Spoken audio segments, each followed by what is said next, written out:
নমস্কার বন্ধুরা, চলে এসেছে গৃহপ্রবেশে নতুন একটি আপডেট নিয়ে। আজকের গল্পের শুরুতেই আপনারা দেখতে পাবেন শুভ এদিকে আদ্রিতের জন্য রাতে জেগে ওর জন্য অপেক্ষা করছিল আদি কখন বাড়ি ফিরবে। আর এটা ভেবে শুভর মন খারাপ হচ্ছিল যে আমি তো জেনে গেছি যে ওই চিঠিটা আর ওই ছবিটা মোহনা আদিকে পাঠায়নি। আমি শুধুই ওকে ভুল বুঝেছি, ওকে দিনের পর দিন ডাউট করে গেছি, যেটা আমার করা একদমই ঠিক হয়নি। আর আমি তো ওকে ফোন করছি, ফোন রিং হচ্ছে, কিন্তু ও তো ফোন ধরছে না। ওর কি কিছু হয়েছে? আচ্ছা, আমি একবার মোহনাকে ফোন করে দেখি তো। তখন মোহনার খোঁজ নেওয়ার জন্য আকাশের কাছে ফোন করে, আকাশকে ফোন করে জানায় যে মোহনা কি বাড়িতে আছে। তখন আকাশ বলে, হ্যাঁ, ও তো বাড়িতেই আছে। কেন, কিছু হয়েছে কি? তখন শুভ বলে, না আসলে তেমন কিছু না, জানার জন্য ফোন করেছিলাম যে বাড়িতে পৌঁছেছে কিনা। তখন আকাশ বলে, হ্যাঁ, ও বাড়িতেই আছে, আসলে ওর একটু শরীরটা ভালো নেই তো, তাই ও একটু ডিস্টার্ব হয়ে আছে। এরপর শুভ জানতে চায় যে মোহনার আবার শরীর খারাপ করলো নাকি, কেন, কি হয়েছে? তখন আকাশ বলে, না সেই কিছু না, আমি এদিকটা সামলে নেব। এইদিকে শুভ এটাই ভাবতে লাগে যে মোহনা তো তাহলে বাড়িতেই আছে, তাহলে আদি গেলই বা কোথায়। এরপরই দেখা যায় আদির টেক্সট আসে। তখন শুভ বলে, আদি আমাকে মেসেজ করলো অথচ একটা ফোন কল করলো না।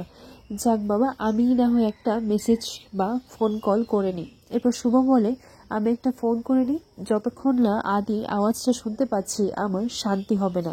এরপর শুভ আদিকে ফোন করে, কিন্তু এইদিকে আদ্রিত শুভর ফোনটা কিছুতেই রিসিভ করেনি, কারণ ও জানে যে ওর আওয়াজটা শুনতে পেলেই শুভ বুঝে যাবে যে ওর কিছু একটা হয়েছে। আর এদিকে আদ্রিত এটাই ভাবছে যে আমি এখন ওকে কি করে ফেস করব, আর আমি বা ওকে কি বলবো। ও ভাবতে লাগে যে আদিটা ফোন কেন ধরছে না, আর ও কোথায় আছে। এদিকে দুশ্চিন্তায় শুভ আদির জন্য অপেক্ষা করে, আর সকালে হয়ে যায়। এরপর আদ্রিত ভাবতে লাগে যে এখন আমার বাড়ি যাওয়াটাই উচিত, কিন্তু আমি বাড়ি গিয়ে কি বলবো। আদি যখন বাড়ির সামনে যায় তখন সে কলিং বেল না বাজিয়ে ফোনের পাসওয়ার্ড দিয়ে দরজাটা খুলে নেয়। আর এদিকে বাড়িতে ঢোকা মাত্রই শুভকে দেখতে পায়। শুভ ড্রয়িং রুমে আদ্রিতের জন্য অপেক্ষা করছিল, আর আদি মনে মনে ভাবতে লাগে যে শুভ আমার জন্য সারা রাত জেগে অপেক্ষা করছিল, আমি ওকে কি বলবো। আর এদিকে হঠাৎ করেই দেখা যায় যে শুভরও ঘুমটা ভেঙে যায়, আর শুভর ঘুম ভেঙেই আদ্রিতকে দেখতে পায়। এরপর আদি যখন চলে যাবে এমন সময় শুভ আদ্রিতকে ডেকে বলে, আদি তুমি এসেছো। এরপর শুভ যখন আদ্রিতকে ছুঁয়ে দেখে তখন বুঝতে পারে যে সারা রাত ও হয়তো ভিজে গেছে, কিন্তু তুমি ভিজলে কি করে। এরপর শুভ বলে, দাঁড়াও, আমি তোমার জন্য জল নিয়ে আনছি। এরপর জলটা এনে দিলেই শুভ আদ্রিতকে বলে, আমি জানি এই কয়দিন আমি তোমার সাথে অনেক খারাপ ব্যবহার করেছি, আর আমার সেভাবে কথাগুলো বলা একদমই উচিত হয়নি, কিন্তু তুমি এমন করে কেন আছো, তোমার কি হয়েছে আদি? আমি বুঝতে পারছি তুমি সারা রাত জেগে অফিসের কাজ সেরেছো, তাই তুমি হয়তো একটু টায়ার্ড, তাই না? শুভ হাঁটু গেড়ে বসে আদির কাছে ক্ষমা চায়, আর হাত জোর করে বলে যে আর আমি তোমার সাথে এরকম করব না, আর আমি তোমাকে বিশ্বাস করি, আমি অবিশ্বাস করব না। আমি তোমাকে যা নয় তাই বলেছি, তোমাকে ভুল বুঝেছি, আর এরকমটা হবে না। এরপর এই কথা বলতে না বলতেই আদি শুভকে জড়িয়ে ধরে। এরপর শুভ আদিকে বলে যে আমি এখানেই আছি আদি, আমি তোমাকে সারা জীবন এভাবেই ভালোবেসে যাব, আর সর্ষে খেতে যেরকম ভাবে বলেছিলাম আজও আমি তোমায় সেইভাবেই বলছি আদি, আমি সারা জীবন তোমাকে ভালোবেসে যেতে চাই। এদিকে আদ্রিত ভাবতে লাগে, যা হয়েছে আমি তোমাকে সেটা কি করে বলবো, আর আমি কোন মুখেই বা বলবো, আমি তো সত্যিটা বলতেই পারবো না কোনোদিন। এরপর দেখা যায় সকালবেলা সবাই ব্রেকফাস্ট করতে বসে। পর অয়না আর তার বোন ঠাম্মিকে বলে, কালকে ঠাম্মিকে যা দারুণ লাগছিল না, একেবারে ফাটিয়ে দিয়েছো, খুব মজা হয়েছে জানো তো। এরপর ঠাম্মি বলে, তোদেরকে না একদম মারবো, কি সব যে বলিস না তোরা। এইদিকে দেখা যায় যে শুভর জন্য ব্রেকফাস্ট নিয়ে আসে, আর ওর ফেভারিট ডিম দিয়ে কিছু একটা রান্না করা হয়েছিল। আর এটা দেখে শুভর গা গুলাচ্ছে, বলে যে এটা এখান থেকে সরাও, আমার এটার স্মেলটা শুনে কিরকম গা গুলাচ্ছে, আমি এটা স্মেল আর নিতে পারছি না। এরপর পূর্বী বলে, এ আবার কেমন কথা, যে ডিম পাগল সে নাকি আবার ডিমের গন্ধ শুনতে পাচ্ছে না, এটা কি হয়, ভাবা যায়।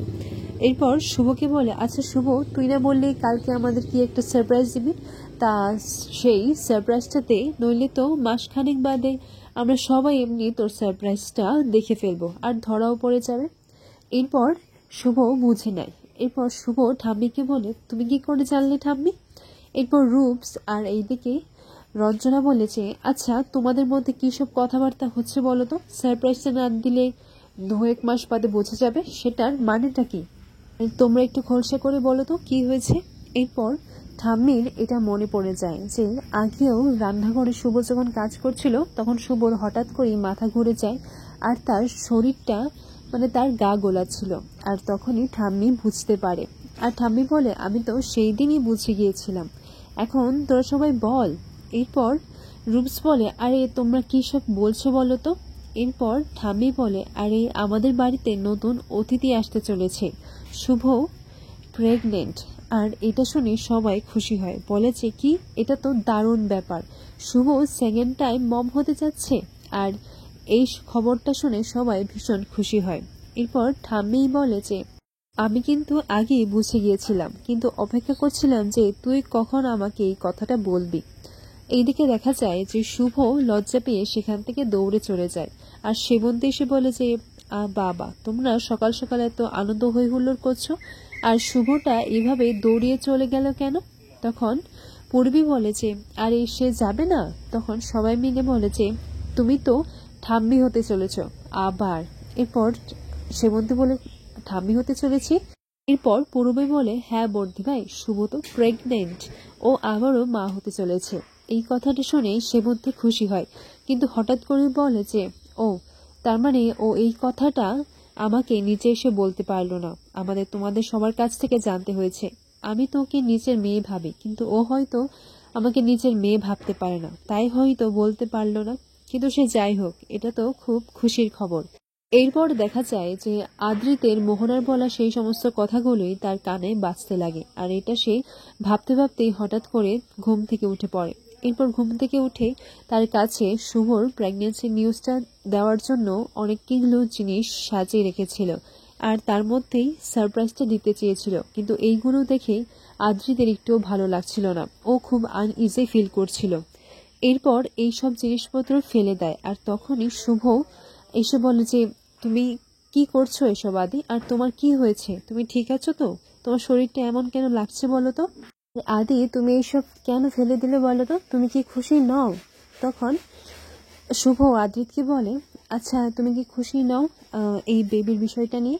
তখন আদি ভাবতে লাগে যে নিশ্চয়ই মোহনার কথাটাই বলছে। তখন আদি বলে, খুশি হব মানে? তুমি কি খুশি? আর তুমি কি করে জানলে? তুমি জানতে? তখন শুভ বলে, বারে আমি জানবো না কেন, এটা আমার কাছ থেকে কি করে লুকোনো থাকবে, সবার আগে তো আমিই জানলাম। আর বাড়িতে নতুন একজন বেবি আসবে, তাতে সবাই তো খুশিই হবে, তাই না?